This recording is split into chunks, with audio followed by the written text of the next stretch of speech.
Wabarakatuh. Selamat sore, Bapak Ibu, teman-teman sekalian. Saya mungkin mau menyapa Prof. Chan dulu, karena tadi Pak Adila menyebutkan kalau tadi saya sempat internship di IMF, di Bank of England, gara-gara S3-nya di UCL, S2-nya di UCL. Dulu Pak Chan yang ngasih saya surat rekomendasi. Jadi kalau nggak ada beliau, kayaknya I will not be here gitu ya, hari ini cerita. Jadi dia Prof. Chan, ada Prof. Aniati juga. Ada Pak Ari, dulu Pak Ari ngajak saya pendek sama teman-teman yang lain, angkatan 2009, ada Bu Betty, ada Pak Adila, sama Pak Hafiz Dararia, saya baru kenal sekarang, jadi salam kenal Pak, sama teman-teman semua. Nah, jadi hari ini saya senang banget sebenarnya, jadi ini kayak homecoming, kayak pulang kampung. Jadi saya menunggu-nunggu sebenarnya Pak Adila dan Pak Ari dan Bu Betty, kapan saat yang tepat bisa pulang kampung nih. Jadi akhirnya tercapai cita-cita saya beberapa tahun ke belakang gitu ya. Apalagi ini pertama kali saya masuk ke gedung baru. Jadi ini benar-benar pertama kali saya menjakin kaki ke sini. Jadi sangat-sangat terhormat saya pribadi hari ini bisa hadir di teman-teman semua dan Bapak Ibu sekalian. Nah, tadi jadi ini topik apa? BTW ini muncul screen-nya, saya kayaknya ya. Oke, sorry.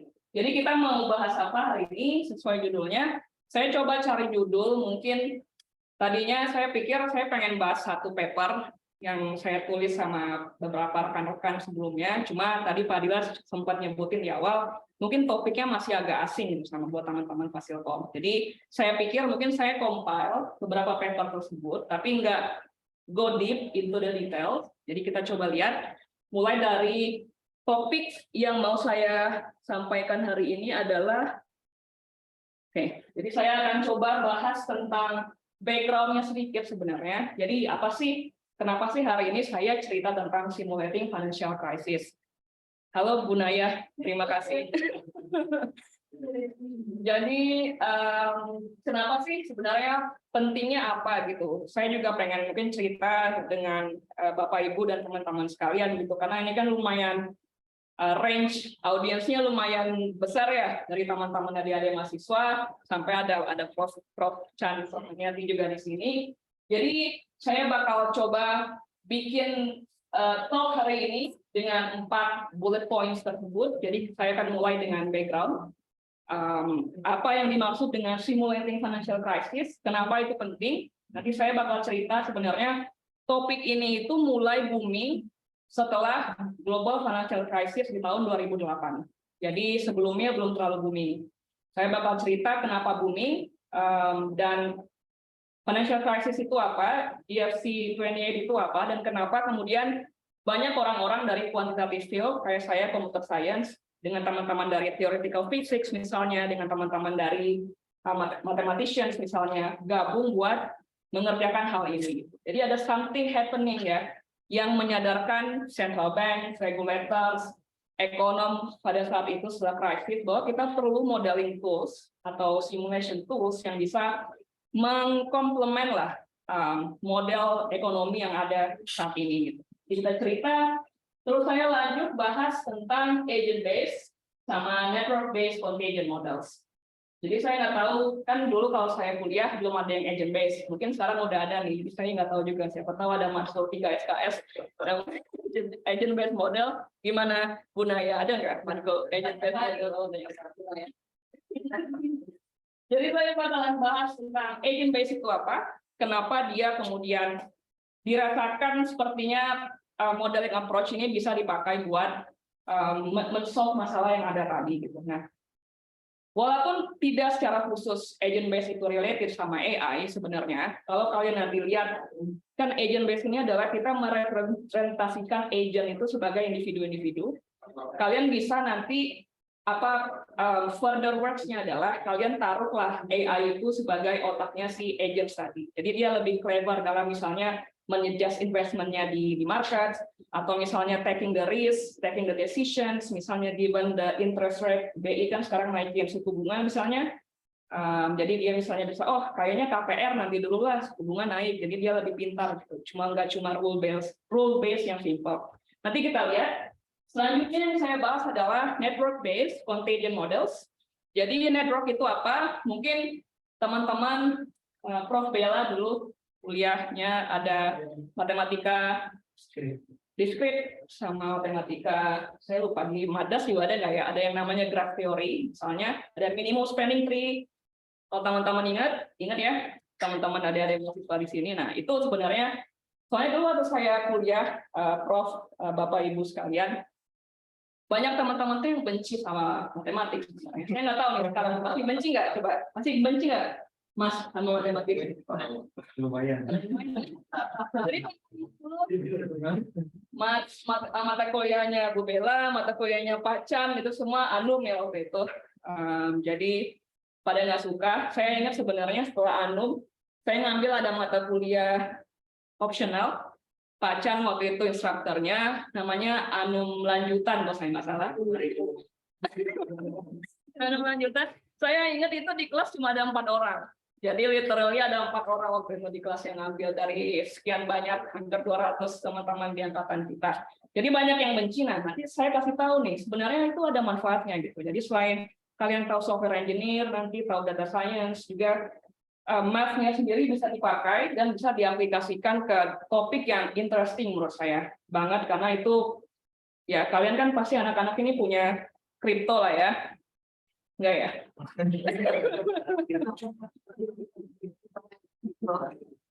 Yang misalnya kemarin ngelihat saham GoTo turun, lihat lah ya yang gitu-gitu. Nah jadi penting sebenarnya, mau nggak mau hidup kita pasti berdampak sama kondisi ekonomi, apalagi kalau krisis. Moga-moga tidak terjadi krisis lagi. Nah, yang ketiga, sebenarnya saya mau bahas, jadi yang kedua saya bakal bahas methods. Tidak ada equations di sini, kecuali ada yang bertanya, saya siap melemparkan banyak equations. Tapi nggak ada, jadi kita coba keep di high level dulu. Kalau ada teman-teman yang mau tanya, silakan, would be happy. Terus yang ketiga, saya bakal bahas tentang use cases dan applications. Jadi kebetulan saya sekarang kerja dari Pak Adila sempat bilang di FNA, Financial Network Analytics, kita London-based company, karena klien kita tersebar ke seluruh dunia, dan saya megangnya di central banks, jadi sekarang saya megang di Hong Kong, misalnya Monetary Authority, ada kemarin kita project sama Monetary Authority of Singapore, Central Bank Singapura, BI juga misalnya, ada Filipina, even Papua New Guinea ke Pasifik. Dan saya pengen lihatin ke teman-teman real case-nya dalam bentuk software. Jadi FNA ini software, jadi product company sebenarnya, yang basic-nya adalah data science. Saya pengen lihatin ke teman-teman, di mana kita combine agent-based, network-based contagion models tadi, sama machine learning, sama NLP misalnya, buat ngasih insights yang cepat dan juga tepat ke regulator sama central bank. Jadi kita lihat sama-sama. Oke, everyone is happy tentang bullet points-nya, atau ada yang mau menambahkan? Oke, siap. Oke, jadi kita santai-santai aja ya, jangan terlalu serius. Oke, ini tadi mungkin saya skip aja karena Pak Dila udah baca. Cuma saya taruh di sini lebih supaya menginspiring teman-teman adik-adik. Semoga ada yang terinspiring lah ya. Jadi saya pengen ngasih tahu sebenarnya intinya, kalau kalian sekarang di Fasilkom, ada banyak karir lagi yang bisa kalian nanti capai di kemudian hari gitu. Jadi dulu saya kebetulan sukanya ke arah yang tadi kayak Anum, Alin gitu-gitu, nggak terlalu nyaman di software engineer waktu dulu. Jadi saya lebih sukanya ke data science, dan saya juga suka, saya ngambil kelas optional first div persamaan ya. Didit ya, kalau nggak salah, ya Pak Didit. Nah itu saya ambil 12 orang waktu itu, saya ingat. Jadi kelas-kelas yang aneh-aneh. Karena saya suka modeling, tapi dulu dia modelingnya populasi. Jadi kalau misalnya ada tikus, ada ular, ularnya cepat makan, gimana populasi si tikusnya? Ya kayak COVID lah ya. Itu kan sekarang agent based, kalau kalian lihat modelingnya, ada yang contagious population, ada yang belum contagious, ada yang recovery population-nya, seberapa cepat parameternya dipakai, kita coba lihat modeling. Okay. Nah, saya ingin kasih teman-teman, terutama dari mahasiswa, bahwa bisa jadi kalian computer science. Jadi kalau saya presentasi dimanapun, mau di central bank, regulator, even di FEB sekarang, saya selalu mengintroduksi saya sebagai computer scientist by trade, gitu ya. Jadi basic saya adalah computer scientist. yang kemudian mencoba mengapply ilmu tersebut ke bidang khusus yaitu financial system sama ekonomi. Jadi tadi saya cerita, saya prefer buat tadi Pak Dila sempat bilang saya lanjut. Dulu saya asdos 1 tahun sempat, habis itu saya S2 sama Naya waktu itu ya di lab IR kita.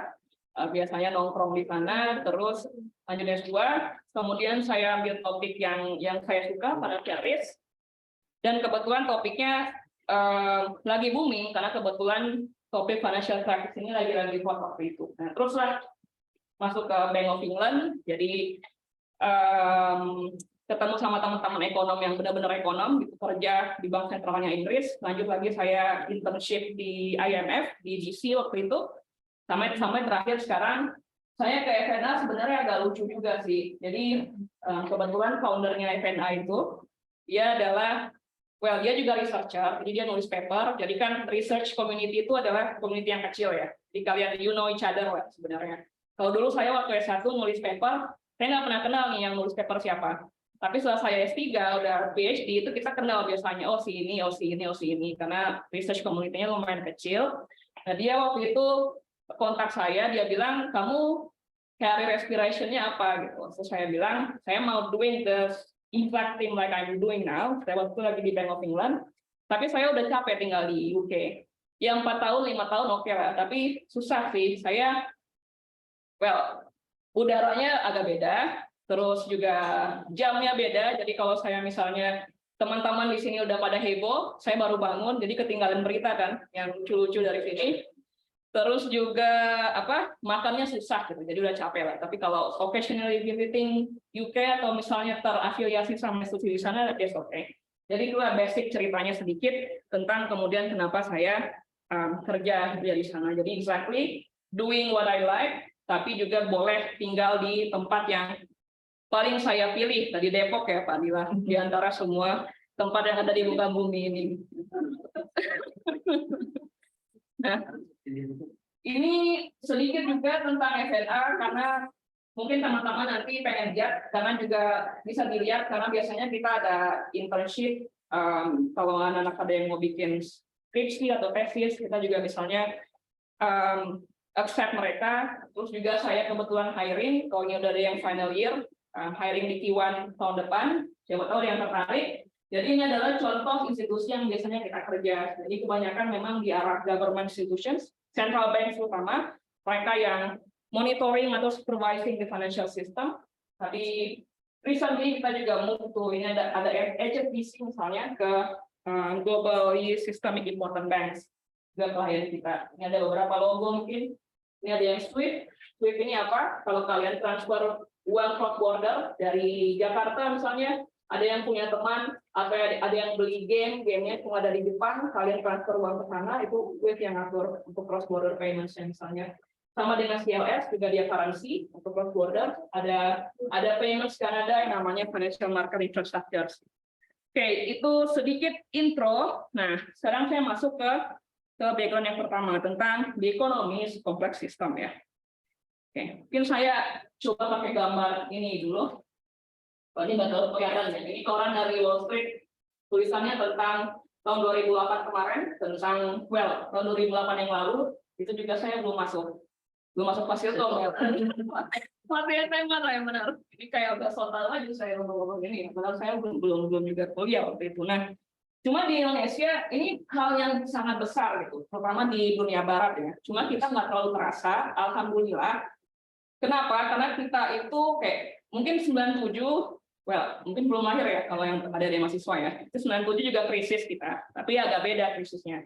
Itu dulu dipengaruhi sama krisis Rusia, terus ada ke currency-nya Thailand, terus menjabarlah ke currency di Asia. Jadi emang khusus di Asia, Eropa nggak kena. Nah, kalau yang 2008 ini kebetulan yang kena adalah dari Amerika awalnya, terus menyebar ke Eropa. Nah, kenapa kita nggak kena waktu itu? Untungnya adalah financial system kita itu belum berkembang pesat seperti mereka. Jadi ada gunanya juga sebenarnya, belum terlalu maju.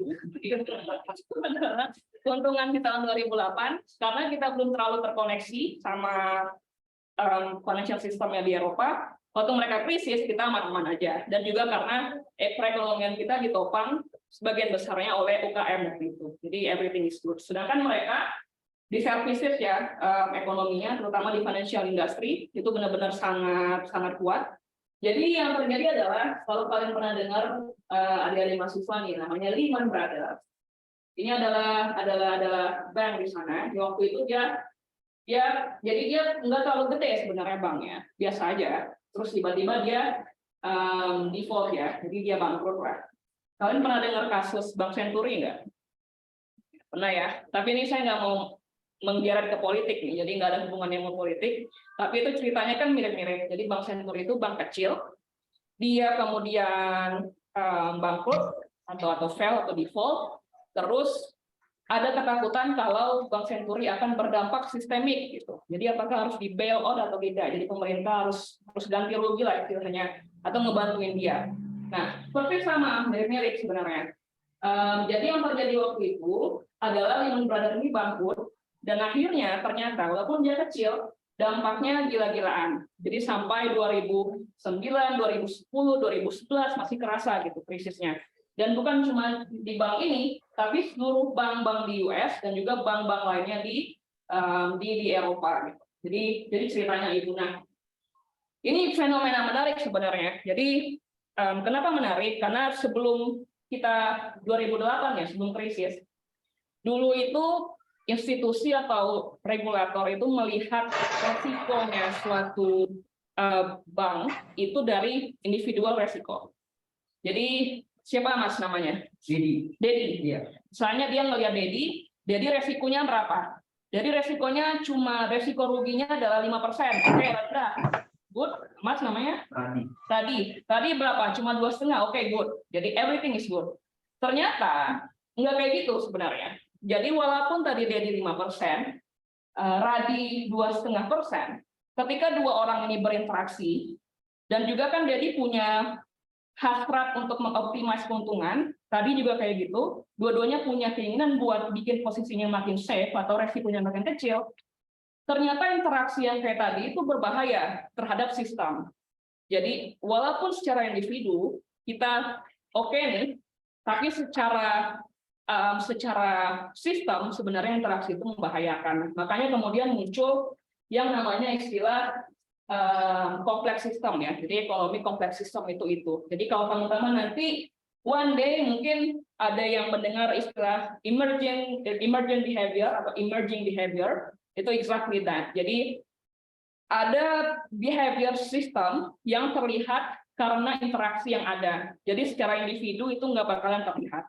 Nah, semenjak kejadian ini, kemudian mulailah berpikir para ekonom, karena ternyata model yang dipakai zaman dulu itu nggak bisa meng-capture fenomena ini. Gitu. Akhirnya, mereka kemudian consult lah, atau bertanya-tanya pada bidang lain. Jadi ada bidang lain yang sebenarnya asal mulanya banget adalah di theoretical physics. Jadi kebanyakan mereka yang pakai sebenarnya.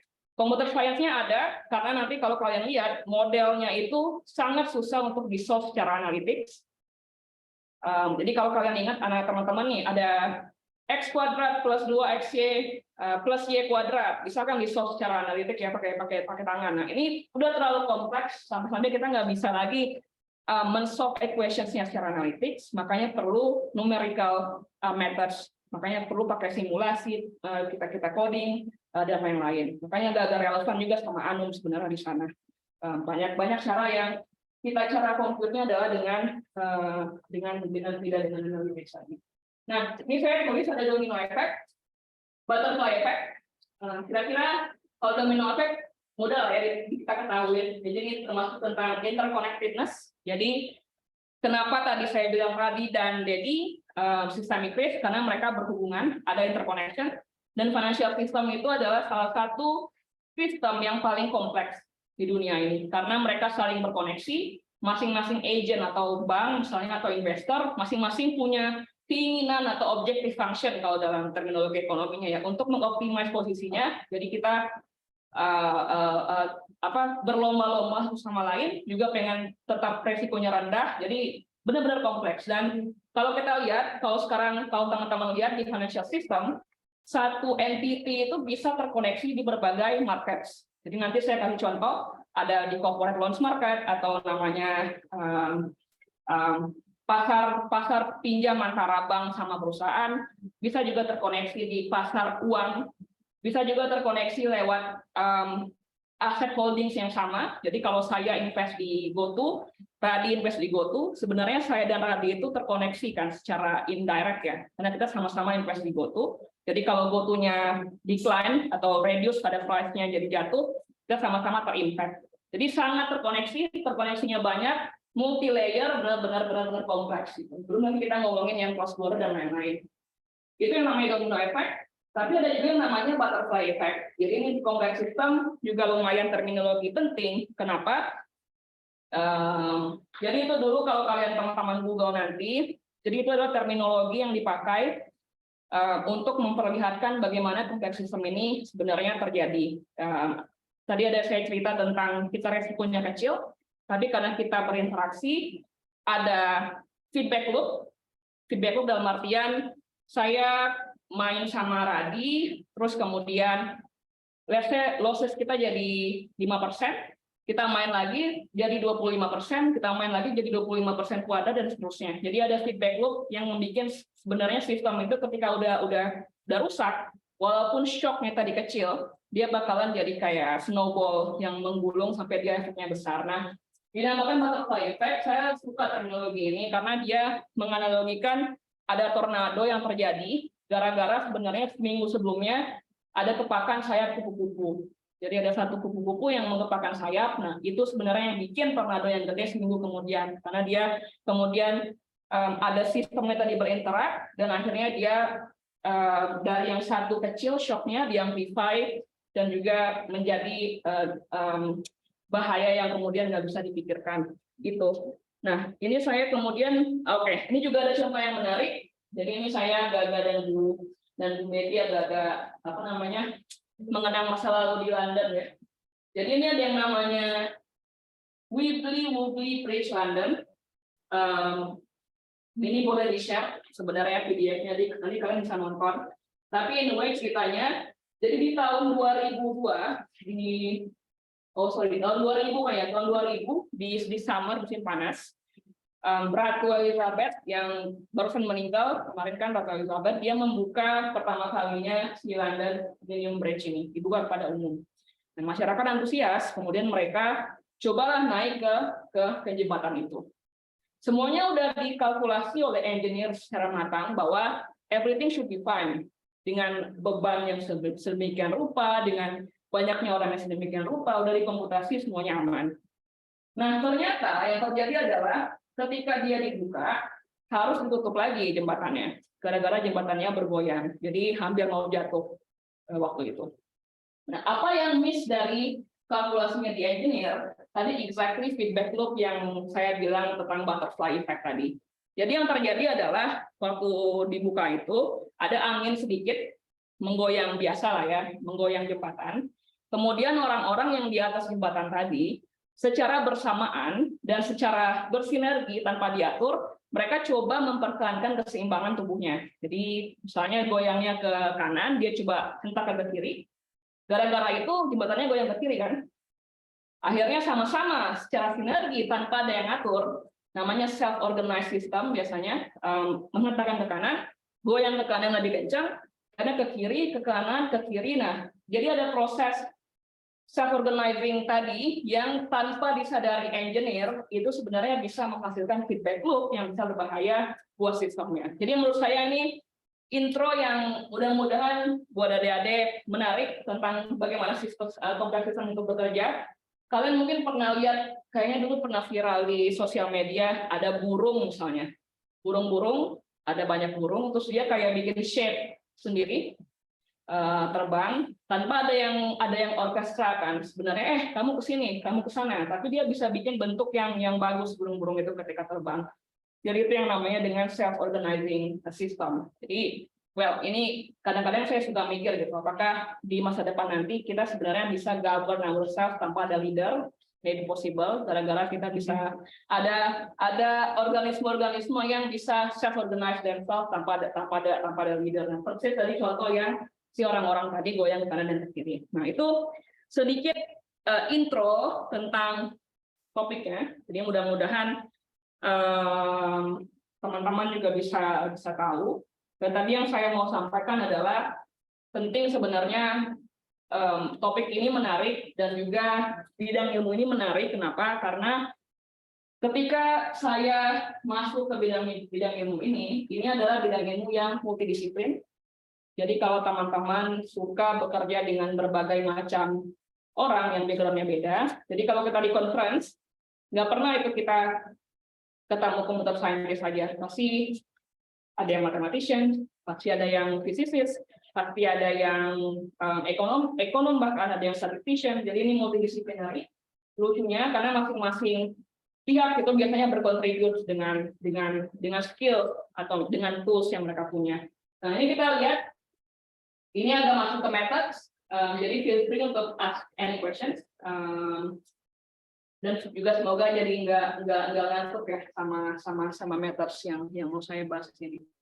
Oke, nah sebelumnya saya taruh di sini sebenarnya ada simulating versus predicting. Jadi mungkin ada dua terminologi yang, mungkin predicting lebih populer ya. Kalau teman-teman tadi saya lihat ada SVM di sana ya. Prediction ya. Oke, saya mau coba mengtes adik-adik saya. Namanya Kevin. Menurut Kevin, bedanya simulation dan prediction apa? Atau simulating and predicting? Kalau simulasi mungkin prediksi. Okay. Simulasi, prediksi juga. Kalau prediksi apa? Kalau prediksi ada data terus kira-kira masa depannya gitu. Oke, ada data, terus masa depannya gimana? Jadi tadi SVM ada data historical, ada model SVM, kita fit modelnya ke data tersebut, terus kita coba modelnya tadi untuk testing ya, biasanya kalau misalnya di machine learning bahasanya, itu prediction. Jadi kita ada data di masa lalu, kita coba fit modelnya ke sana, kita predict masa depan. Jadi kalau kadang-kadang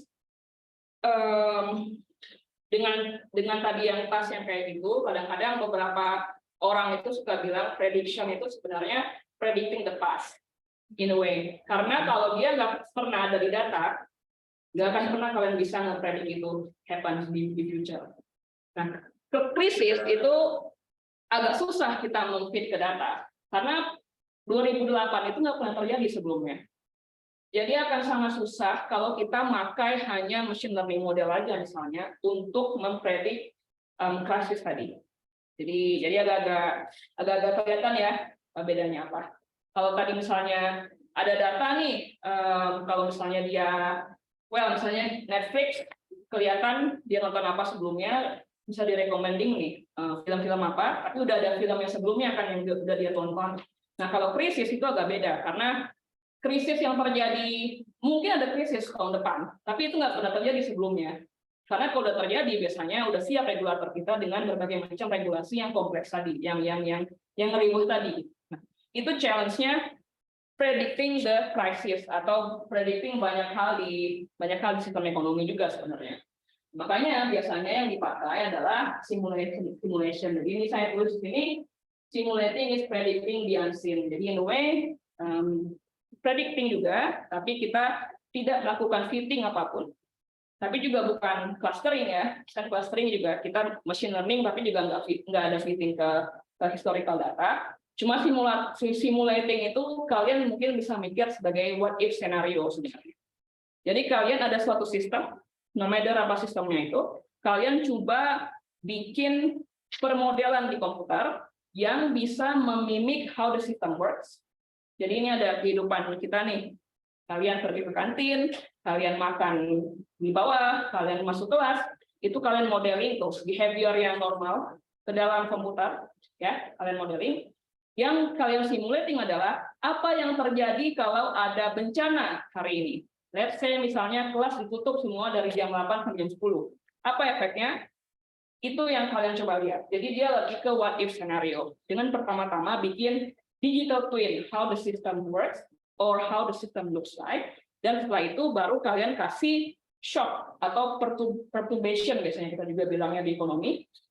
Jadi kita modeling how the system works, kita tahu sebenarnya di environment yang normal, bagaimana sebenarnya sistem itu bekerja. Kemudian kita coba kasih shock. Nah, shocknya sendiri biasanya bisa macam-macam. Jadi ada banyak shock yang bisa kita lakuin. Bisa jadi misalnya kalau dalam bidang ekonomi ada bank yang paling gede di Indo, jangan di Indo lah ya, di Wakanda aja saya bilang. Nanti ini salah. Jadi ada bank di Wakanda bangkrut, apa yang terjadi? Bisa juga, oh mau lihat yang lain. Apa yang terjadi kalau bank yang paling kecil di Indo bangkrut? Apa yang terjadi kalau dua bank paling kecil di Indo bangkrut? Apa yang terjadi kalau bank yang paling besar dan paling kecil di Indo bangkrut? Jadi ada banyak. Bisa juga dilihat dari segi aset misalnya. Apa yang terjadi kalau saham di Wakanda misalnya indeksnya turun sekian persen? Jadi ada banyak macam yang biasanya kita lakukan di simulation ini buat men-shock sistemnya tadi. Gitu. Jadi nggak cuma melihat satu hal, tapi in a way ketika kalian sudah bangun suatu sistem yang representing how the real world works, kalian terus hanya tinggal men-tune in bagaimana shock yang mau kalian kasih ke sistem tersebut dan resultnya apa. Oke, jadi in a way itu. Ini saya taruh di sini. Jadi ada yang namanya Profesor Doyle Farma. Jadi yang lumayan famous. Prediksi saya in the future dia mungkin bisa dapat Nobel Prize kalau agent based model udah mulai masuk ke bidang ekonomi secara lebih menyeluruh. Kebetulan dia juga examine tesis PhD saya waktu itu. Jadi teman-teman, ini saya suka. Jadi dia bilang ada the challenge for data science. Dia backgroundnya theoretical physics sama computer scientist juga. Terus dia kayaknya cuma bikin hedge fund dulu buat investing ya, buat investing di market. Tapi dia juga akademisi sebenarnya. Dia sekarang di Oxford, kalau saya nggak salah di sana. Menurut saya ini acaranya di Alan Turing Institute. Jadi kenal ya Alan Turing siapa? Oke, nah itu bisa teman-teman lihat. Juga ada banyak sebenarnya video-video di sana yang bisa kalian lihat. Dan ini adalah topik yang menarik menurut saya, simulation versus prediction. Oke, nah ini kita masuk lagi agak ke dalam sedikit. Oh, nggak terlalu jelas tapi ya semoga aman-aman. Namanya agent-based models in money and banking. Oke, jadi kalau kita lihat definisinya, agent-based models ini apa? Jadi again ini ingat ini simulating bukan prediction, nggak ada fitting the model. Jadi agak beda sebenarnya sama machine learning tasnya. Walaupun dia bisa juga di-combine nanti, cuma agak sedikit beda. Kalau kita lihat, dia adalah class of computational models. Ya, itu ada definisinya. For simulating actions and interactions. Jadi tadi saya sempat coba kasih contoh simpel, Radi dan Dedi berinteraksi, jadi ada aksi. Jadi misalnya, nanti ya di sini kayaknya ada slide, ada di paper saya taruh diagramnya, kayak gimana sih agent-based model itu contohnya. Tapi in a way, ini ada gambar. Jadi ini sebenarnya ada orang-orang di sini, ada garis-garis. Jadi intinya adalah orang-orang itu berinteraksi dengan each other. Ada gedung-gedung, ini environment.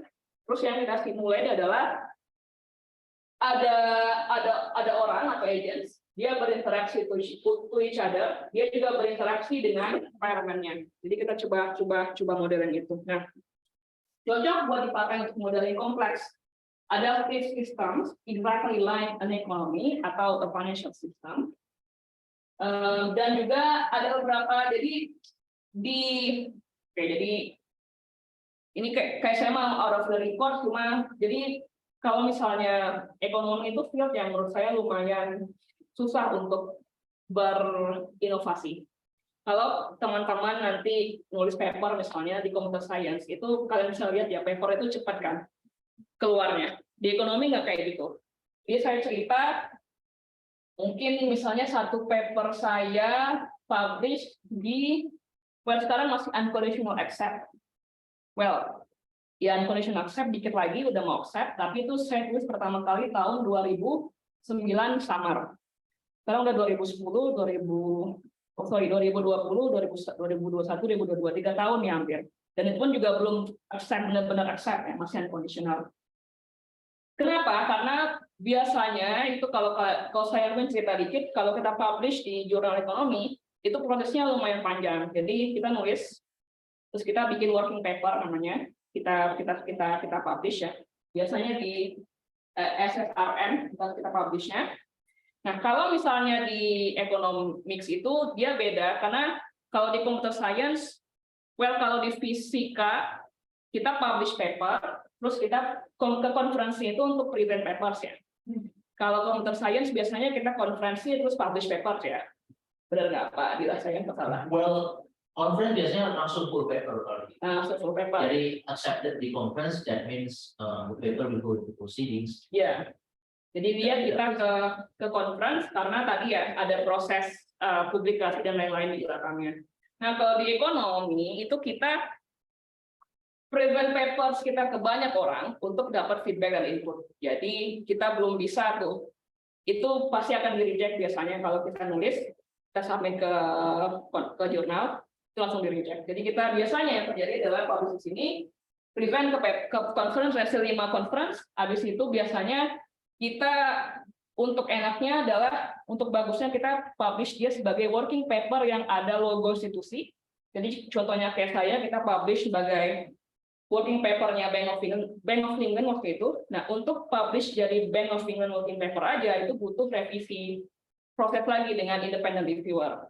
Habis itu jadi kita present lagi, setelah di feedback baru kita submit ke jurnal. Jadi agak-agak panjang prosesnya. Nah, makanya inovasinya itu agak-agak lambat. Dan kenapa saya tadi sampaikan hal-hal ini ya? Karena sebenarnya di bidang ekonomi sendiri, agent-based models itu kebanyakan masih banyak ekonom mainstream yang men-challenge sebenarnya. Jadi mereka nggak terlalu suka. Karena kalau kalian lihat, model-model yang lama itu biasanya simple. Jadi kan tadi saya cerita nih, ada banyak orang di ekonomi, kita coba simulasikan, pakai komputer simulation ya, karena orangnya banyak kan. Agak susah buat solve itu analytically. Kalau dari segi ekonomi mainstream, mereka nggak suka. Jadi agent itu adalah representatif biasanya. Jadi kalau dalam artian ada bank, ada 10 bank di Indonesia, itu nggak bisa kayak gitu. Ada satu bank aja yang represent all the agents. Jadi agak beda paradigmanya. Nah, jadi ini tadi cerita intro aja ke sini sebenarnya. Jadi walaupun dia masih debatable in a way, kita sih yang dari background agent based ini sangat-sangat mendukung approach-nya ya, karena menurut kita bisa komplement. Tapi juga masih ada beberapa ekonomi mainstream yang masih men-challenge ceritanya agent based ini. Cuma kita kasih di sini adalah beberapa gimana sebenarnya beberapa central bank dunia itu udah makai si agent based ini buat melakukan stress testing. Jadi dia coba tadi melakukan stress apa yang terjadi kalau misalnya perekonomian atau ada satu bank di Inggris misalnya collapse.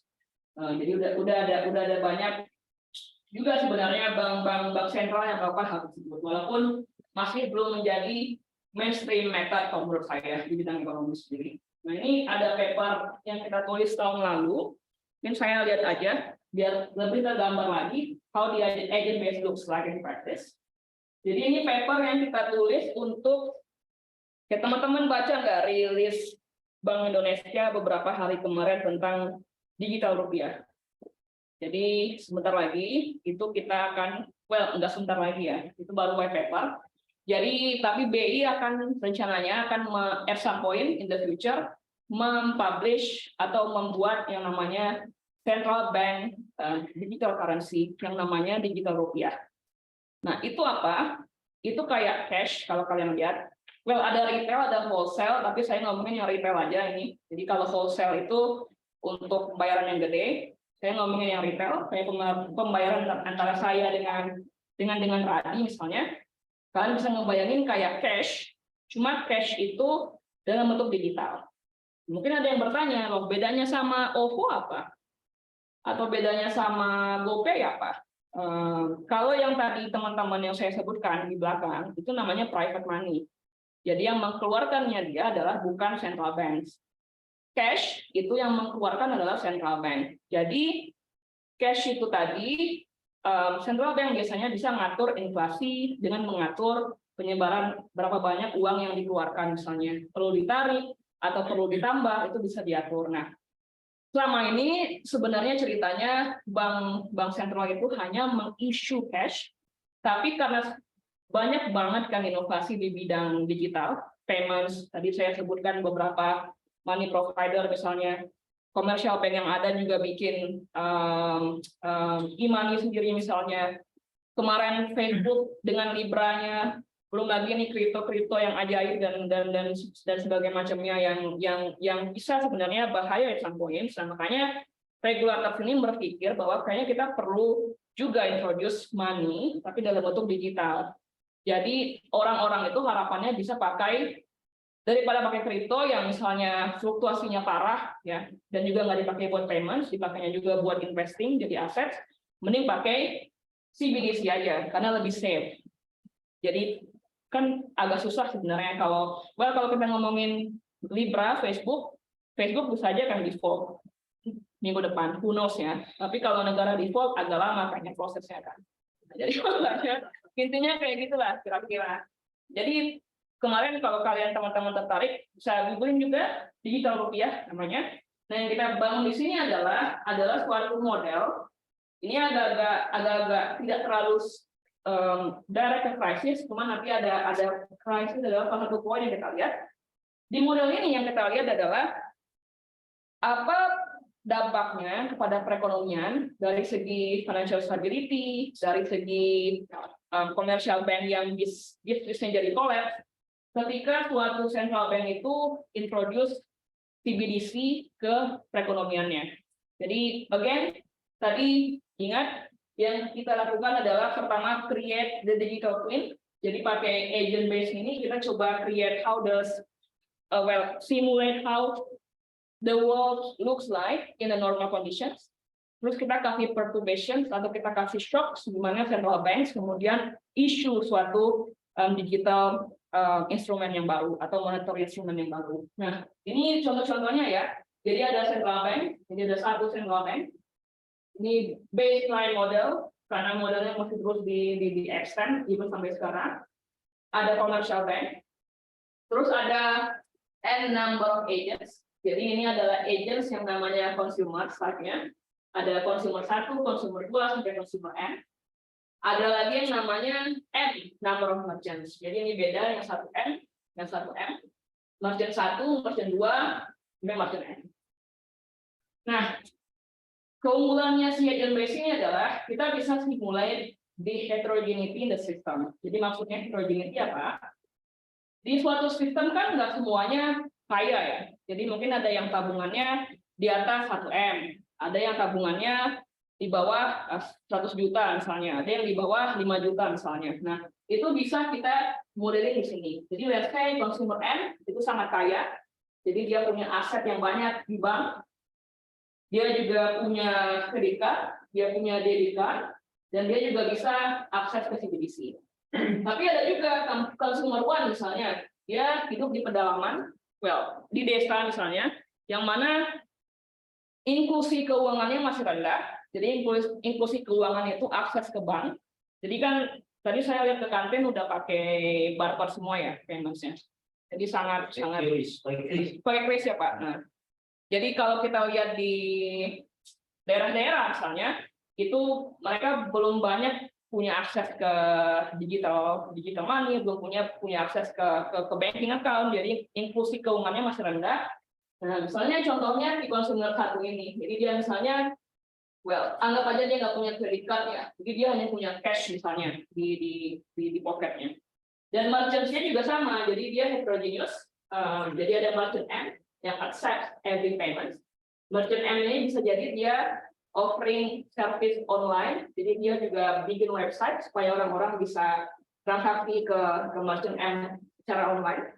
Tapi ada juga merchant 2 misalnya atau merchant 1, dia cuma terima cash dan orang-orang cuma bisa transaksi ke dia secara offline, jadi harus datang ke tokonya. Jadi tadi ini saya coba gambarkan adalah untuk menggambarkan kalau di agent base itu kita pertama punya structure ya.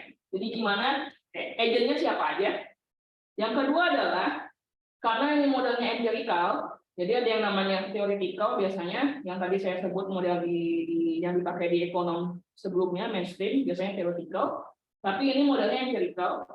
karena kita modelingnya ini heterogeneous, jadi saya bisa modeling ada 1 juta consumer misalnya di suatu negara, ada let's say 50.000 merchant di suatu negara, kita perlu ngelakuin yang namanya kalibrasi. Jadi ada model, ada skeletonnya. Challenge-nya di agent based ini adalah kita perlu mengkalibrasi model tersebut terhadap data. Tapi keuntungannya adalah model ini kalau saya pakai misalnya untuk mensimulasi perekonomian Indonesia, bisa. Saya pakai untuk mensimulasi perekonomian Inggris, bisa. Kenapa? Karena dia memberikan space untuk orang-orang untuk mengkalibrasi model tadi terhadap perekonomian atau sistem financial system yang ada gitu. Jadi kalau kita ngomongin Inggris, mungkin ya Bu Betty juga ingat jarang kita pegang cash kalau di sana. Kalau di Indo saya more or less masih suka pegang cash. Karena ada beberapa orang misalnya nggak mau nerima digital payment dan lain-lain. Terutama kalau saya pulang kampung, jadi saya dari Bengkulu, itu biasanya saya harus bawa cash yang banyak. Jadi kalau sekarang kan di Jakarta udah banyak ya, kris misalnya. Kalau di Bengkulu masih susah kayak gitu. Jadi saya harus megang cash banyak. Jadi ada setiap sistem ekonomi itu beda-beda. Nah, makanya model ini enak karena dia dipakai untuk memodeling financial system yang berbeda-beda atau perekonomian yang berbeda-beda itu bisa. Jadi in a way ada sistem kalibrasi lah di dalamnya. Oke. Ini mungkin saya lanjut sebentar. Nah, ini literatur sebenarnya. Ini cuma nggak saya bahas. Jadi ini ada paper. Kalau ada yang tertarik, ada paper review Contagion in Financial Networks. Tadi saya sebut kalau topiknya booming setelah 2008, jadi ini kayaknya dipublish 2015 kalau saya nggak salah. Dia coba mereview paper-paper apa yang ada, yang sebenarnya yang udah ada model apa aja yang udah dibikin sama researcher di seluruh dunia ya. Ini juga ada review lain yang dibuat sama tim di UCL seperti itu. Nah, kemudian tadi saya masuk ke agent based. Yang kedua adalah network theory.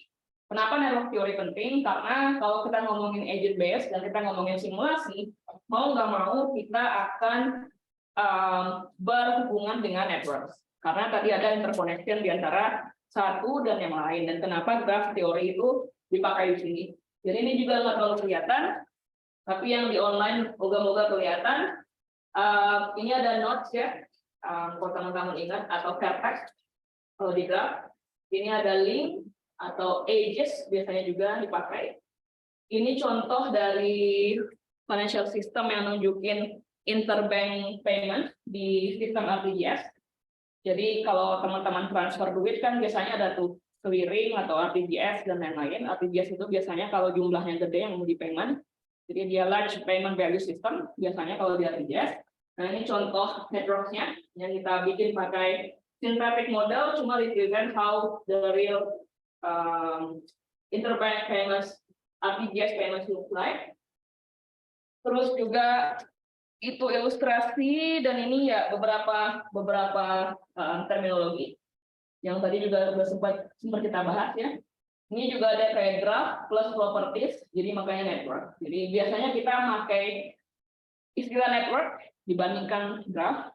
Di tadi financial network analytics sama tempat saya kerja sekarang, jadi kita pakainya networks. Anyway dia graph plus properties. Tapi menurut saya ini teknologinya juga sama-sama aja sih. Jadi menurut saya graph dan network anyway mirip-mirip dan sama. Nah ini juga oke. Jadi ini ada beberapa network types. Again ini teori, jadi mungkin agak-agak membosankan. Tapi yang mau saya sampaikan adalah tadi kita coba lihat graf yang biasa. Jadi ada beberapa graf yang dipakai kalau buat modeling perekonomian. Ada yang directed, jadi ada tanda panah, jadi ada in out. Ini yang sangat common karena payment transactions itu terutama di financial system adalah directed. Saya bayar ke Radi transfer ke Dedi. Jadi dia directed ya, ada in out. Dan in dan out itu mempengaruhi bagaimana shock itu bisa spread through network juga. Jadi penting. Ada juga yang namanya undirected graph, walaupun dia jarang, Tapi ini biasanya dipakai buat supervisor itu memonitor entity atau supervise entity-nya, atau bank-bank itu dia misalnya direkturnya siapa, atau dia misalnya shareholders yang paling gedenya siapa. Jadi relationship-nya lebih ke ownership misalnya, jadi nggak ada link dan link juga nggak perlu. Ini juga satu tipe network lainnya yang namanya bipartite. Bedanya apa sama yang directed? Ini dipakai buat merepresent assets. Jadi kalau yang di direct federasi ini biasanya linknya adalah transfer money. Kalau yang bipartite ini linknya adalah kepemilikan aset. Jadi kalau saya misalnya punya invest di saham A, B, C di Alibaba, let's say, kemudian di Microsoft, terus ada B invest di Microsoft, invest di let's say Tesla misalnya. Jadi ini lebih untuk represent financial markets yang bentuknya adalah aset ya, kepemilikan aset. Tapi anyway, ada juga multi-layer trust. Ini waktu itu kita pakai buat represent derivative market. Mungkin derivative market belum terlalu populer kalau di Indonesia ya. Jadi tapi ibaratnya node ini juga bank, tapi dia punya layer yang beda karena layer yang pertama ini nama produknya misalnya interest rate derivative. Layer kedua nama produknya misalnya equity derivative. Layer ketiga nama produknya misalnya FX derivative. Jadi ada dua entity yang sama-sama linknya, jadi linknya sama, transaksi, kemudian node-nya juga sama, cuma produknya aja yang beda. Jadi in a way, those are useful terminologi juga buat networks. Ini ada beberapa hal lain, centrality juga lumayan penting, sangat penting sebenarnya kalau kita mau melihat modern crisis juga, karena centrality ini telling us about which bank atau which institution or which firms juga is the most central one in the financial system. Dan ingat bahwa lesson learned juga dari financial crisis 2008 adalah kalau suatu bank itu besar, belum tentu dia paling sistemik. Jadi it can be a financial institution with medium-sized total assets. It could be the most systemic one in the system. Jadi makanya centrality ini penting karena dia melihat posisi dari setiap bank di financial system tadi atau di network. Jadi nggak ngelihat berapa total asetnya, irrespective of the total asset, irrespective of the capital, dia ngelihat literally mapping dari structure networknya dan siapa yang paling sentral di sana. Oke, ini ada ya tentang visualization juga penting sebenarnya kalau kita ngomongin networks. Ini mungkin nggak terlalu kelihatan ya, cuma ini adalah dua network yang sama, cuma dia represent sebagai layout yang berbeda. Ini circle, ini force directed. Jadi tergantung juga sebenarnya kalau kita lagi analisis perbankan sebagai network, biasanya kita juga play around sama network structure-nya di mana. Jadi itu terminologi penting lainnya, layouts di network, karena again biasanya kalau teman-teman nanti lihat analisisnya central bank di financial stability report-nya mereka, biasanya mereka juga suka banget tuh mereka masukin gambar-gambar networks. Jadi harus karena in a way cara orang awam buat langsung ngerti gimana sih misalnya bank yang paling sentral atau bank yang paling sistemik biasanya mudah dengan merepresentasikan data tersebut sebagai layout network yang berbeda-beda. Nah ini ini agak masuk detail lagi sebenarnya, tapi mungkin saya nggak bakal terlalu bahas banyak, kecuali nanti di QA ada yang mau bertanya. Tapi in a way kalau kita ngomongin literatur sekarang, ada dua jenis contagion di financial system atau systemic risk dan financial crisis tadi ya. Ada dua jenis contagion. Contagion itu apa ya bahasa Indonesianya contagion? Ya penularan bukan ya Pak ya. Jadi penularan yang direct itu biasanya sistemnya yang tadi saya bilang kayak interbank markets. Jadi kalau ada counterparty rate ya, saya bayar ke Radi, kita berdua adalah bank. Kalau yang indirect ini sistemnya tadi kayak kepemilikan aset. Tadi saya kasih contoh, kita sama-sama invest di Alibaba misalnya. Jadi kita ke-expose sama shock yang sama. Jadi di literatur sekarang ada dua topik ini. Yang ini dulu setelah krisis udah banyak banget yang ngelakuin riset. Tapi yang indirect itu belum terlalu banyak. Jadi waktu saya S3, kebetulan topik yang saya pilih itu ngeliatin tentang krisis di indirect contagion ini, karena dia belum terlalu banyak yang riset ke sana, tapi dia juga makin bahaya karena kalau kita ngelihat di pasar global, sebenarnya ketakutannya regulator itu bukan lagi krisis yang disebabkan oleh bank, karena bank udah lumayan stabil. Karena sehabis 2008, central bank regulators itu benar-benar mengetatkan persyaratan kapital misalnya. Tapi mereka takut terhadap non-bank financial institutions yang tumbuh pesat secara aset dan secara jumlah. Jadi yang kayak investment funds, kayak insurance companies misalnya, ketakutannya justru ke arah sana. Dan ketakutannya juga nanti shock-nya adalah berasal dari indirect contagion ini daripada direct contagion. Jadi in a way, kalau di sini safety net-nya udah lumayan oke lah. Kalau melihat lesson learn dari 2008 kemarin. Oke, ini lebih detail lagi, cuma saya nggak sabar saya kalau ada yang mau nanya, nanti teman-teman juga bisa lihat. Ini model dynamics-nya. Jadi secara singkat mungkin ada sistem, kita bangun sistem, terus kita kasih shock-nya adalah ada aset yang berkurang price-nya. Tadi saya sempat contohin Alibaba asset price. Misalnya kemarin 100 per lot, jadi berkurang 95 per lot hari ini.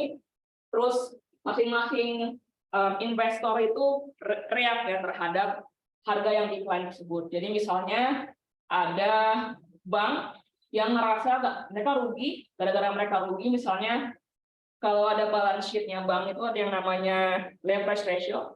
Jadi leverage ratio-nya bisa jadi naik atau bisa jadi turun juga tergantung naik atau turunnya si harga saham tadi. Nah, ada kecenderungan si bank tadi kalau berdasarkan empirical study juga, ketika berubah balance sheet-nya, mereka bakalan adjust atau target ke balance sheet yang kemarin. Jadi mereka mau leverage ratio-nya tetap sama setelah dikasih shock. Jadi ketika ada shock, mereka bakalan jual sebagian asetnya misalnya untuk mempertahankan balance sheet yang mereka punya tadi. Nah, kalau misalnya balance sheet-nya dijual, ternyata ketika ada 100 bank di sistem, semuanya menjual aset dalam waktu yang bersamaan, ternyata itu bisa mempengaruhi harga aset lagi. Ada supply demand, semuanya ngebuang aset, akhirnya asetnya makin turun kan. Jadi yang tadinya udah turun, semuanya react, makin turun lagi, dan yang tadinya pun, ini saya kasih contoh misalnya, shock-nya di aset GB1, yang berpengaruh cuma ada 3 ya, Bang. Karena mereka berkoneksi dengan GB1 ini. Yang ini aman-aman nih. Tapi gara-gara ini decline, B1, BN1 sama F1, ini institution fund, mereka jual asetnya, let's say, untuk mempertahankan balance sheet supaya resiko mereka tetap stabil. Nah, akibatnya, dan cara mereka jual itu biasanya mereka juga mau maintain yang namanya portfolio weight. Jadi yang mereka jual bukan cuma ini. Yang mereka jual kalau BN1, yang dia jual bukan cuma GB1, dia bakal jual juga GBM1. Kenapa? Karena dia punya GBM1 kan.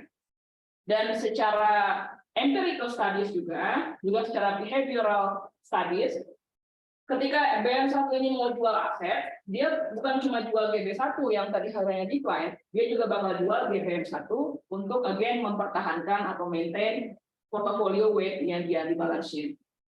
Gara-gara ini, dan lastly ada BN1 yang lain ya, bukan cuma BN1 ini yang menjual GBM1, ada banyak institusi lainnya yang menjual aset yang sama, akhirnya harganya juga decline kan.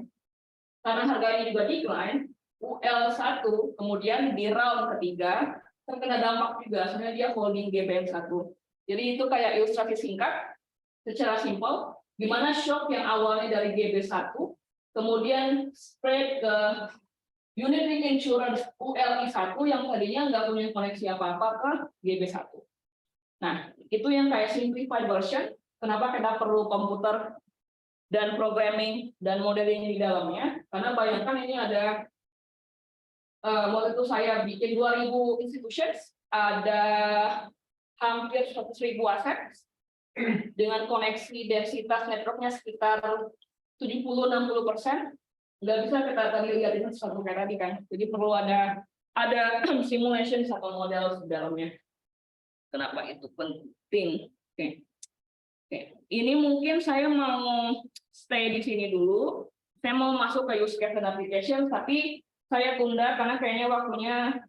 Let's see, kita lihat discussion-nya gimana. Saya harapannya ada teman-teman, baik teman-teman yang join online ataupun teman-teman yang hadir di sini, buat bisa tanya, dan tanyanya bisa apapun. Jadi karena ini topiknya lumayan range, juga mungkin teman-teman baru pertama ketemu, jadi dan boleh apapun, benar-benar literally, mau kayak experience saya kemarin, atau misalnya mau ke topik praksi sendiri, atau apa yang terjadi di dunia sekarang, jadi feel free aja. Kalau selama saya bisa jawab, saya akan mencoba menjawabnya. Mungkin itu dulu, saya balikan ke Pak Adil lagi, Pak. Silakan. Oke, thank you.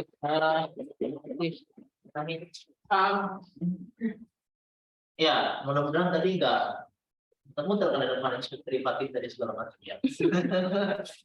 Anyway, ada yang mau bertanya dari yang di sini, yang offline dulu, nanti saya beri kesempatan ke yang join via Zoom. Oh, ada Kevin, ada Pak Faris. Pak Faris mau bertanya dulu? Oh, Kevin, udah Kevin. Ini panggilnya Kak aja. Iya, boleh. Kan belakangan ini market crypto itu lagi turun, dan itu kan agak lebih apa ya, nggak teregulasi dibanding sama kayak market saham, mungkin tadi derivatif market. Nah, itu kira-kira lebih susah nggak untuk disimulasi di sistem ini? Oke, saya jawab dari Kevin ya. Ya. Terima kasih Kevin. Kevin kemarin rugi berapa? Sebenarnya 70%. Sakit ya rasanya kan? Jadi ya, menurut saya kripto itu fenomena yang menarik karena ya tiba-tiba uangnya lenyap aja kan. Saya invest banyak, udah bilang aja kemana uangnya nggak ada. Jadi sistemnya tuh unik financial system karena kadang-kadang in out-nya itu nggak sama gitu. Jadi kayak tadi di invest tiba-tiba hilang. Terus kalau ada yang namanya pasar syariah dan tidak syariah. Kalau tidak syariah kan, kalau syariah kan kita nggak boleh membuat uang di atas uang kan. Jadi sistemnya harus sama gitu. In out-nya lah istilahnya. Kalau misalnya di konvensional atau non syariah kan boleh, normalnya adalah bank itu untung karena mereka menciptakan uang di atas uang kan, masih loans, pinjaman ke Kevin sekian, terus dia minjamin ke orang lain sekian, dan dia ngambil margin di sana. Jadi agak beda. Nah, kripto itu menarik karena ya saya kepikiran aja kayak satu hari, satu malam, dalam 1 menit mungkin ya uang orang yang ditaruh banyak tiba-tiba hangus, nggak tahu kemana uangnya, kayak ngambang aja uang itu. Jadi lumayan menarik. Nah, tadi pertanyaannya menarik karena benar sebenarnya kripto itu belum diregulasi. Jadi kayaknya minggu kemarin gara-gara si FTX sudah collapse, itu kemudian Gubernur Bank Sentralnya AS pidato bahwa kita harus segera mungkin nih meregulasi yang namanya crypto market. Karena sekarang belum ada dan ini berbahaya gitu. Jadi bayangkan itu yang punya ETF sampai ada investment fund-nya di Singapura, Temasek pun punya investment yang besar di sana kan. Jadi bayangin ada banyak banget Tiger Global dan yang lain yang invest saham di sana di FTX, di crypto marketnya. Dan lucu aja gitu karena ternyata mereka nggak melakukan due diligence yang benar kan, artinya setelah ketahuan dimasukin sama regulator di dalamnya udah kacau gitu cara mereka menghitung profit margin, mengelola uangnya. Nah, makanya perlu dimasukin regulasi oleh di Gubernur Bank Sentral tadi. Nah, cuma kalau sekarang memang belum ada regulasi karena kemarin mikirnya itu jadi kalau kita lihat dari segi government biasanya kita itu pengen meng-strikkan sesuatu, tapi in a way juga jangan terlalu strict supaya inovasi berkembang kan. Nah, kemarin itu masih pada tahap oke, kita coba lihat nih kripto ini mana arahnya, karena kita juga nggak mau matikan suatu inovasi kan, jadi masih wait and see lah sampai kejadian yang FTX. Ini bahaya, kerugiannya gede, benar-benar nobody knows what happened sama money-nya, makanya perlu masuk. Nah, kalau di masalah simulation, sebenarnya sama aja kalau menurut saya. Tadi pertanyaannya Kevin, khusus yang mana simulasi yang udah diregulasi atau yang belum. Bedanya adalah kalau misalnya di simulasi yang tadi ada regulation, jadi kan tadi saya ada liatin tuh ada strukturnya, skeletonnya, agent, ada bank sentral, ada investment bank.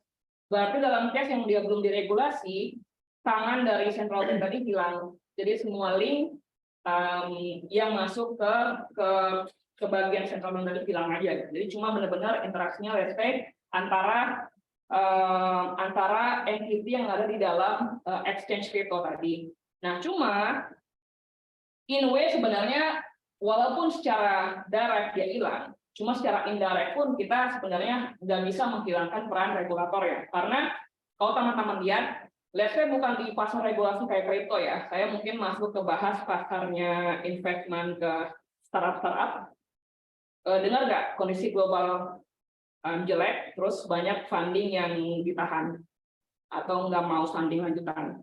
Itu kan gara-gara Bank Sentral AS naikin suku bunga untuk inflasi, akhirnya semuanya udahlah kita di sana aja lah, udah tinggi, terus juga safe dibandingkan kita invest ke perusahaan teknologi yang belum tahu nantinya gimana kan. Jadi ada efek investor yang sebenarnya bergerak sebagai agent tadi di dalam funding venture capital tadi yang bertindak gara-gara ada perturbation di environment, yaitu bank sentralnya naikin suku bunga. Nah, menurut saya walaupun dia nggak diregulasi pun keterlibatan bank sentral itu ada. Jadi mau nggak mau misalnya investor yang ada di Temasek, tadi ada yang di Tiger Global misalnya yang masukin uang ke crypto market, mereka bakalan bereaksi sesuai dengan kondisi atau keadaan yang diadjust sama bank sentralnya. Jadi in a way sebenarnya challenge-nya menurut saya nggak terlalu beda. Yang jadi challenge adalah ketika kalibrasi. Kalau misalnya sistemnya udah terregulasi, biasanya bank sentral itu punya data. Jadi tadi saya cerita interbank market, saya cerita even retail data pun mereka kadang-kadang punya gitu. Jadi transaksi saya transfer mama saya kemarin buat hadiah ulang tahun, mereka tahu. Kayak ucapannya sama ulang tahun ya, mama itu tahu mereka. Jadi ada datanya. Nah, tapi kalau di kripto itu datanya nggak ada. Jadi challenging-nya di sana. Jadi secara approach atau modeling sama aja, cuma secara kalibrasinya nanti yang bakalan challenging karena datanya nggak ada. Mungkin menjawab ya, Kevin. Iya, betul. Tadi, Terima kasih. iya, kasih. Ya, makasih Ami atas jawabannya. Karena kita juga ada audiens di Zoom, mungkin yang di Zoom dulu kali ya. Tadi ada yang raise hand, ada juga yang di chat. Tapi Prof Chan udah raise hand tadi soalnya. Prof Chan, silakan Prof. Oke, makasih. Assalamualaikum warahmatullahi wabarakatuh. Pertama, terima kasih Ami telah sedikit mempromosikan mata kuliah Anum supaya tidak ditakuti oleh mahasiswa Fasilkom. Ya. Memang kalau kita lihat tadi ya yang disampaikan Ami itu banyak sekali hal-hal yang bagi kita orang komputer menjadi sangat asing dan baru. Nah, cuma saya tertarik dengan yang agent based tadi ya. Mungkin saya konfirmasi juga ke Adila. Apakah itu paradigm baru dalam machine learning atau sebetulnya bisa masuk dalam kategori reinforced learning kali ya ininya, di mana feedback dan rules baru kan bisa masuk dari luar ininya. Kemudian yang kedua, kalau kita lihat dari modelingnya tadi, itu kebanyakan biasanya itu stokastik atau deterministik ya. Saya bayangkan akan banyak yang stokastik model, sehingga pendekatan-pendekatan untuk penyelesaiannya pasti akan lebih challenging ya ininya. Mungkin itu aja pertanyaannya. Jadi sekali lagi selamat, Tami, udah sangat advance dari development research-nya. Thank you, Adila. Ya, mungkin sebelum ke Mbak Amin menjawab ya, Prof. Chan. Tadi kan mau konfirmasi kan, kalau konfirmasi, mungkin singkatnya reinforcement learning itu satu metode untuk melakukan kasarnya itu untuk melakukan update atas knowledge yang dimiliki oleh agent, tapi interaksinya bisa macam-macam. So in a sense itu part of agent based model, tapi agent based model tidak hanya bicara reinforcement learning. So yes, in that sense.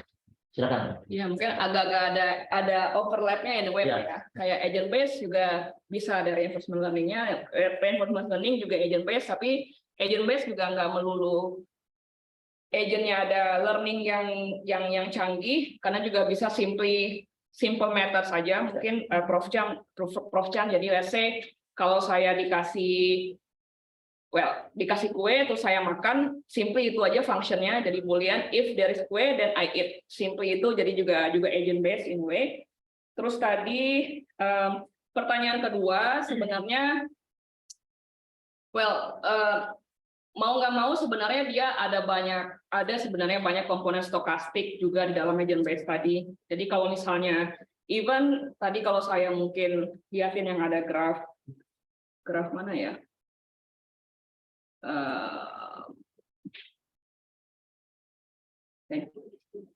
Even misalnya yang tiap harinya itu kita kan ini kan modelnya multi period ya. Jadi setiap period itu adalah satu day. Jadi ada n data points di mana data pointsnya adalah day. Even setiap harinya aja sebenarnya transaksi antara consumers yang di sini dengan merchants yang di sini itu kita ada randomize-nya juga di sini. Jadi setiap hari aja sebenarnya let's say consumer 1 misalnya mau berbelanja ke merchant mana, kan ada pilihannya merchant 1 sampai M. Terus ketika dia sampai ke merchant 2 misalnya, ada juga random di mana ada faktor random di mana dia si consumer 1 ini tadi perlu mikir nih, dia mau beli apa, kemudian harganya berapa. Terus juga nanti misalnya si consumer 1 ini let's say dia ada juga fungsi random ketika dia misalnya milih, oh saya mau bayar pakai credit card misalnya.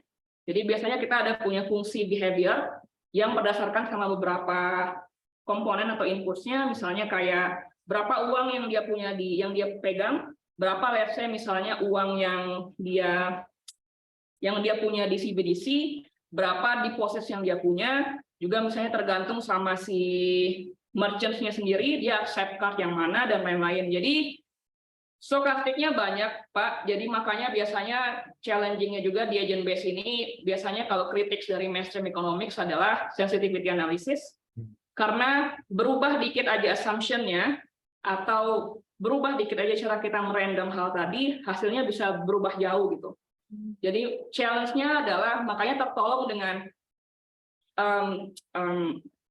tools komputasi atau hardware yang mumpuni ya, karena sebenarnya ketika kita simulate itu kita perlu simulate bukan cuma shock-nya yang beda-beda, tapi juga assumption di dalamnya yang beda-beda, sampai kita punya sensitivity analysis biasanya, dan juga kita biasanya punya kayak dari let's say 1000 percobaan untuk shock yang sama, kita lihat min-nya berapa, sama nanti kita juga ngelihat kayak ya standar deviasinya berapa dan lain-lain. Jadi banyak stokastik kalau menurut saya di dalamnya, Pak Prof. Chan. Oke, terima kasih. Mungkin saya balik lagi ke yang hadir di sini, Pak Faris tadi, silakan. Oke, terima kasih sebelumnya atas presentasi yang sangat menarik. Saya mungkin bertanya terkait dengan sebagai penyimbang. Di sini kan tentang financial district. Kalau yang tentang financial growth atau financial recovery gimana? Karena kan tadi ada domino sama data line, dan di pendekatannya menggunakan network theory. Bisa juga yang financial growth atau Financial apa tadi? Growth. Oh, Ya, jadi sebenarnya itu pertanyaan yang menarik Pak Haris. Jadi kalau saya cerita sedikit juga, tadi ada yang saya bilang Profesor Doing Farmer ya, yang tadi ngomong di Alan Turing Institute. Jadi kemarin itu ketika udah banyak nih model yang dipublish dan diintroduce, dipropose terhadap financial system dan krisis, challenge-nya adalah, jadi kan biasanya siklus ekonomi ya, krisis, tiarap, setelah aman, karena kan perlu ngamanin ya, jadi perlu distrikin regulasinya supaya makin diam. Ketika udah diam, wah kita perlu growth, perlu tumbuh lagi nih, kalau enggak, yang enggak tumbuh ekonominya. Nah, memang sebenarnya menurut saya 2-3 tahun ke belakang, literaturnya kemudian expand ke arah sana, exactly yang Pak Faris bilang. Jadi yang dilihat itu bukan lagi financial system, bukan lagi tadi derivatif, tapi dia ngelihat supply chain networks misalnya, ngelihat input-output networks misalnya, jadi agak berubah dari yang mainly ke financial system, terus dipakai agent base-nya tadi buat simulasiin production networks, supply chain networks, dan itu sangat relevan di masa-masa COVID sebenarnya. Ketika let's say China shutdown, kemudian supply chain networks terganggu, dampaknya terhadap perekonomian gimana, growth turun, dan lain-lain. Jadi menurut saya menarik dan timely banget Pak Faris pertanyaannya. Dan jangan Pak Faris sudah research agent based model in ekonomi dulu ya.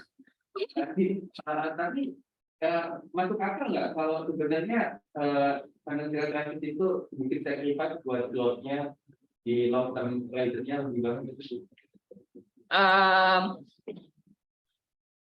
Sebenarnya mungkin ini maksudnya sacrifice di long term-nya lebih bagus, maksudnya biarin aja krisis karena Iya. Karena di long term bakal lebih bagus ya. Tergantung waktunya ya.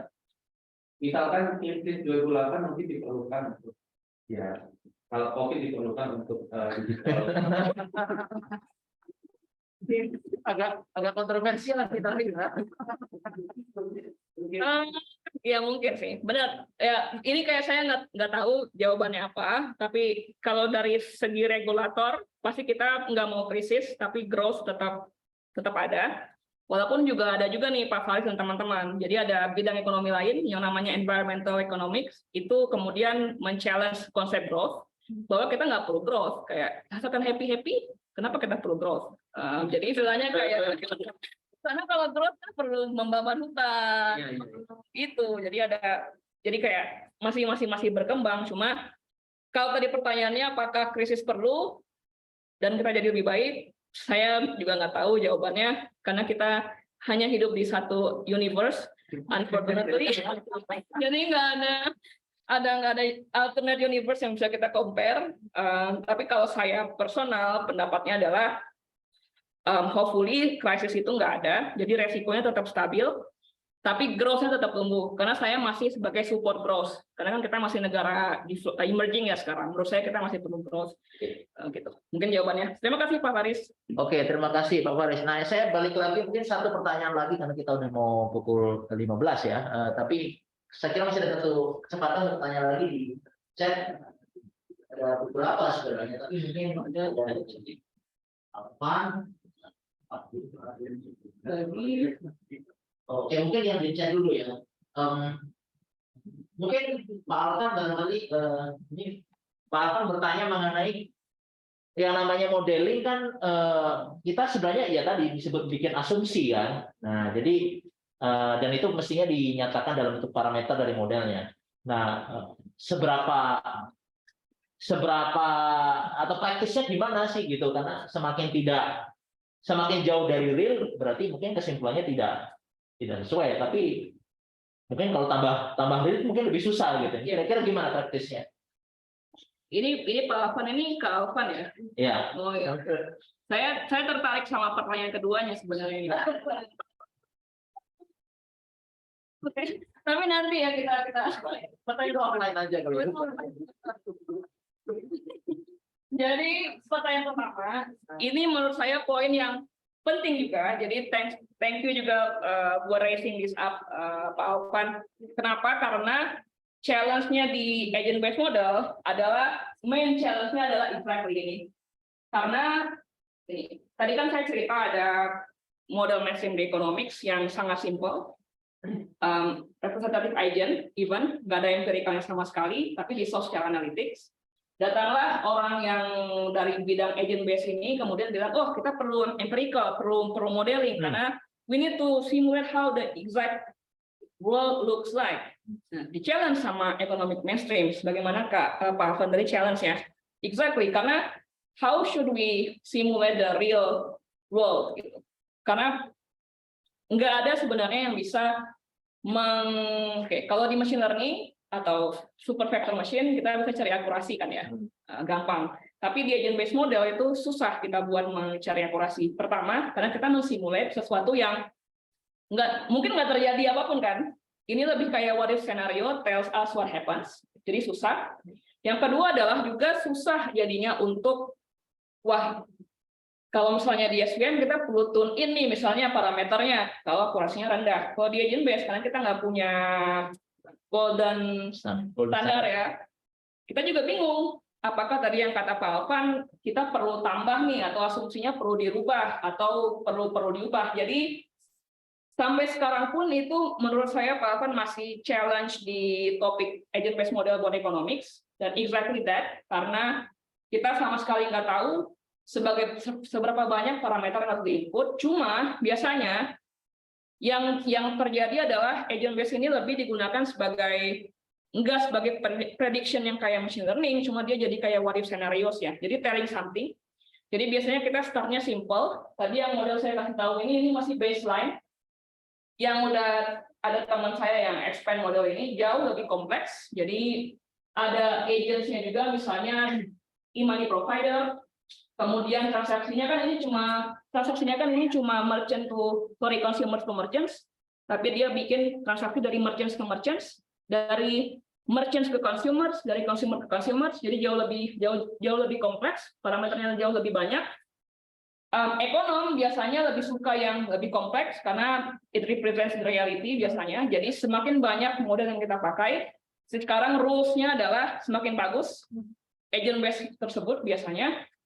Challenge-nya adalah data yang perlu dipakai buat mengkalibrasi banyak, dan kemungkinan nggak ada datanya biasanya di reality, dan juga computationally speaking bakalan costly biasanya. Jadi nambahin satu parameter itu bisa costly banget. Jadi ketika kita mendesain model juga hal yang kita perhitungkan, bisa nggak kalau misalnya kita model parameter yang nggak terlalu banyak, cuma dia tetap represent reality. Dan again, menurut saya permasalahan agent based ini mirip-mirip sama kayak clustering.